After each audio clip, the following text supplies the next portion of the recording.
Hello, it is time for a May homeschool update and recap for the 7 and off family.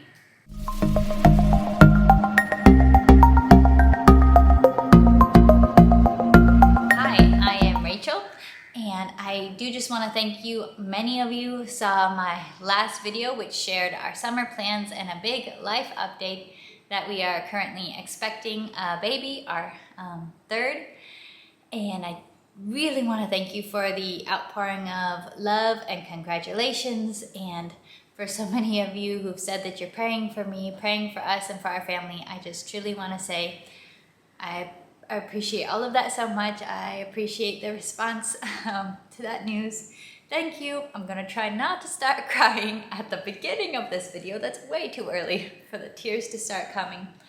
But yes, I have been pregnant for pretty much April and May, so homeschool has been running with the background scenario of feeling pretty sick. You'll notice I'm starting to rock this super awesome hairstyle for my videos, and this is because my hair is only a couple inches long, but if it's touching my neck, that is not a good thing. My body thinks you should throw up if your hair touches your neck. This might not be logical, but this is the hairstyle we have to roll with for now. But homeschool progresses in the midst of everything that life brings, right? And I want to bring you an update on how that's been going. I'll start with my youngest son because it's been very exciting. We have started gentle and classical preschool with him this month in May. We've completed the first 3 units, and that has just been a delight. I used the same program with my older son. I was excited to come back to it. I'm implementing a few more things. There's just a few things that seem more doable. I think there's a different dynamic when you have a 5-year-old and a 3-year-old versus a 3-year-old and a 1-year-old. A little bit higher level of maturity, I guess. For one thing, we have been doing sand tray letters. This did not feel possible the last time I did preschool. I think I tried it once and I was like, yeah, no. But right now there's a level of maturity and calmness that we can actually, I have a little box of sand here, which I got from the beach, and I have a small cookie sheet. We've actually been writing our letters in the sand, and that's been going really well. Another thing that we've been using for practicing letters is the handwriting without tears sticks, which these are fantastic. The only reason I have them is because my mom had them, because she's been homeschooling for a couple of decades. So these have been around for a long time. These are the only pieces I have out because we've only learned letters that involve these pieces so far. We've done L, F, and E, and my son loves these. He's been doing really well. We're reviewing the previous letters he learned each week. And then of course we have our memory statement cards, which are part of the program. And it's just fun to see how it's a little bit different when you're doing it again with a different kid. Right now, every time we count, when we get to this card, we have to count in 3 languages: English, Spanish, and Chinese. And mom better not be in a hurry because we cannot skip all 3 languages. So we have our memory statement cards. He usually has some commentary on the illustrations and the images. Then I keep the letters that we've already learned still in the stack for now. So we're going into our 4th unit, so we're up to 4 letters. We're gonna do H this week. We have, these come with songs, a catechism song and a character song. I am patient. He's been doing really good at singing those. It's so fun.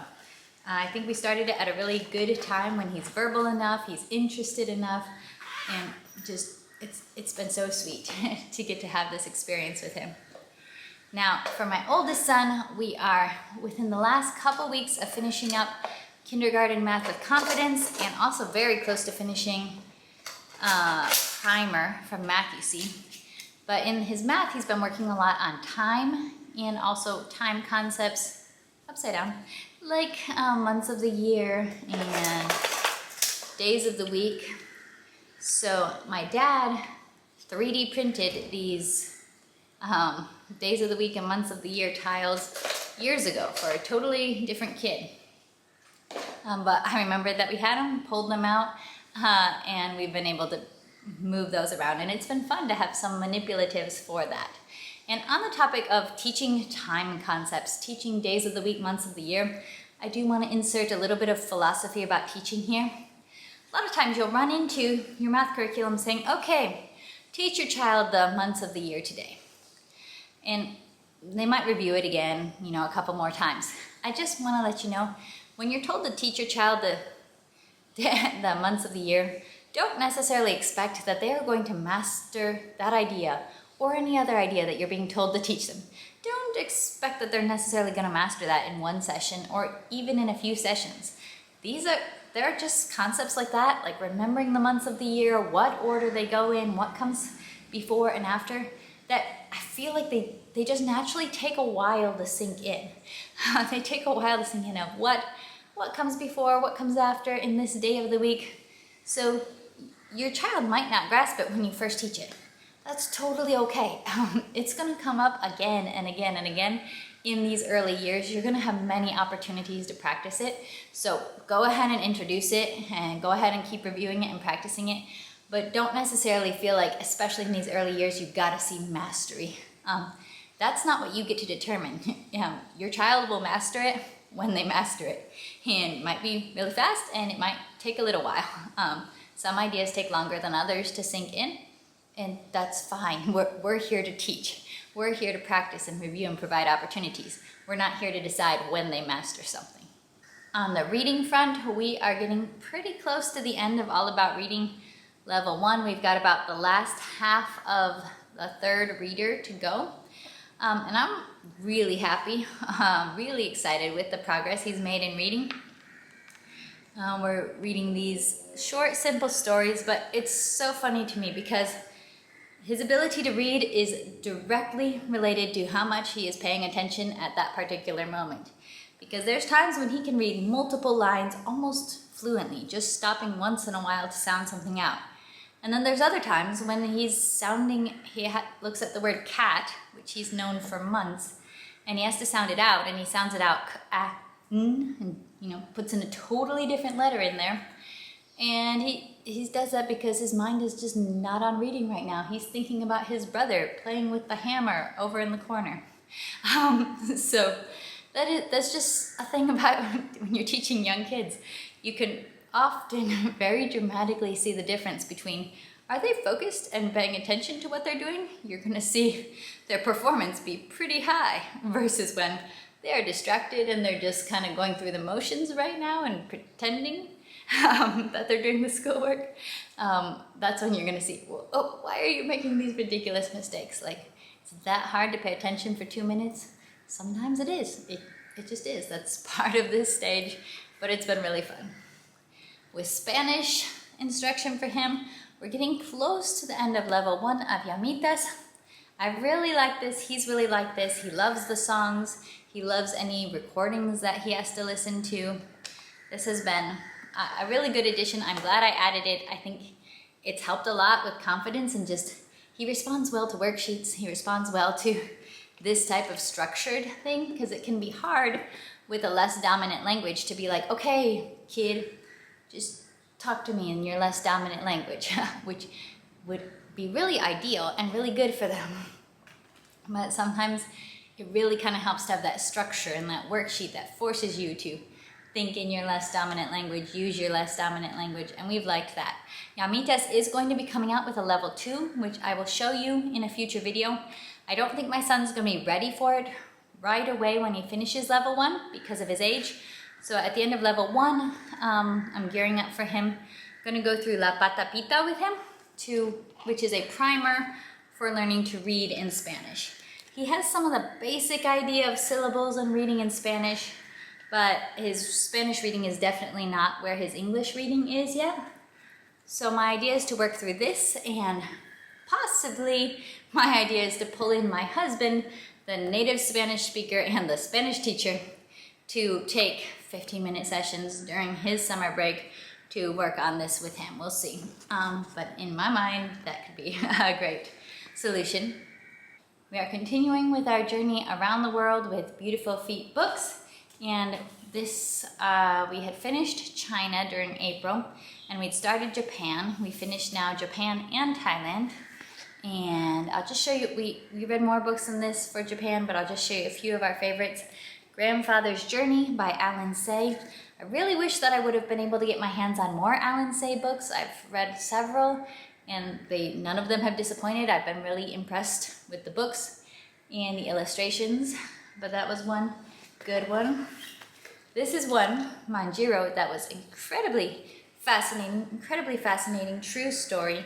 One that I think we will definitely hold on to and come back to because it ties into, it'll tie into modern history. So when we're going through this historical time period and the history of Japan's separation from the rest of the world and then becoming, engaging with the rest of the world again.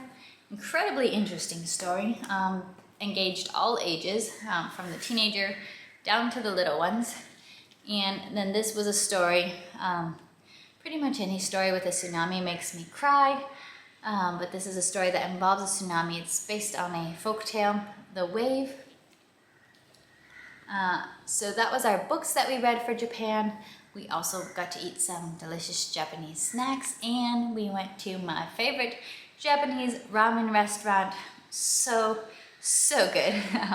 Great excuse to have a special dinner out on the town. We also went to a Japanese bakery and got some special ice creams and cakes to try out. Japanese bakeries have a lot of good stuff. In my last update, I was asked if I could share what our notebook is turning out like and what notebooking might look like with a very young child, because my son is 5 years old, a young kindergartner, going to begin in kindergarten in August. So I'll show you. First thing I'd say is don't make your expectations super high, and don't see this as an individual project when you're doing this with such a young child. See it as a team project, a group project. My goal for the notebook is really to have something that we can go over that can spark some memories of what we've learned about as we go through these different countries. Kind of a little bit of a keepsake of the year. Now that doesn't mean it's gotta be like all super perfect and artsy, but I am going to use some of my knowledge and my ideas of what would be a good thing to put in the notebook, write down in the notebook as we make it. So he colors things, I usually cut them out, and I will write down either what I think is important to remember, or we will write down, I will ask him what's one interesting thing you remember about whatever it was we learned about, or what's two interesting things you learned about, and I'll write down what he says. So it's a combination of things that he says, but sometimes I also think, there's something really interesting here that I'd like to include, something really interesting we learned about, and I'll include that. So I don't limit myself to only what he says or what he remembers, but that's basically my approach right now. As a child gets older, as they become more independent and able to write, they can really take much more ownership. But at this point, it's a teamwork project. It's me modeling what notebooking might look like. He gets to do his coloring. He does get to have input on what's included. He sometimes asks for extra cutouts. So for example, we read a story for Japan called The Magic Fan that he really liked, and then he wanted a fan cutout to remember that story in the book. So we included that. Japanese woodblock prints. He was very interested when we learned about pufferfish, so he shared quite a few notes on pufferfish. He actually wanted to try pufferfish and now says that he wants to go to Japan and try pufferfish, which was not my takeaway from learning about poisonous pufferfish. And we painted sakura blossoms as one of our simple crafts. And that's what it's turning out like so far. So we get the flag, we get the capital, we get simple cutouts, and I'm really happy with how our notebook is looking, coming together and becoming something we can go over and remember, reviewing the different things that we've learned about. Now for Thailand, we've already finished Thailand. I'll just show you a couple of the books. One was The Girl Who Wore Too Much, which is adapted from a Thai folktale.